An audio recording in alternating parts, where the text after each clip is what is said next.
અંકલેશ્વરમાં ગૌમાંસની હેરાફેરી મામલે ઝડપાયેલા વાહનોની માત્ર 5 મહિનામાં જ હરાજી કરવામાં આવતા પોલીસ તંત્રની ઝડપી કાર્યવાહી ચર્ચાનો વિષય બની છે.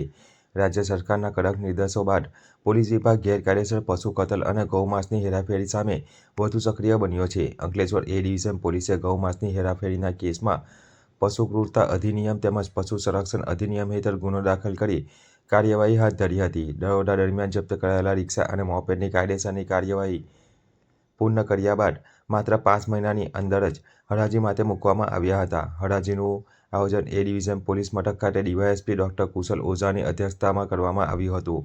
પોલીસ અધિકારીઓના જણાવ્યા મુજબ સરકાર દ્વારા ગેરકાયદેસર પ્રવૃત્તિઓ સામે કડક પગલાં લેવા માટે સ્પષ્ટ સૂચનાઓ આપવામાં આવી છે. આજરોજ અંકલેશ્વર એ ડિવિઝન પોલીસ સ્ટેશન ખાતે ગુજરાત પશુ સંરક્ષણ અધિનિયમ તથા પશુ ક્રૂરતા નિવારણ અધિનિયમ અંતર્ગત જે ગુનો દાખલ થયો હતો તે 2026માં દાખલ થયો હતો અને તેના એ ગુનાના કામે જે 2 વાહનો કબજે કરવામાં આવ્યા હતા, જેમાં એક રિક્ષા છે તથા એક એક્સેસ મોપેડ છે, તેની જાહેર હરાજી કરવામાં આવી છે. લગભગ સરકારશ્રી દ્વારા ના ખાતામાં 13,600 જેટલા રકમ જેટલું જે છે એને બાબત એટલી કિંમતની હરાજી કરી અને હરાજીમાં ભાગ લેનાર આવેલા વ્યક્તિઓને આ વાહનોની ફાળવણી કરવામાં આવી છે.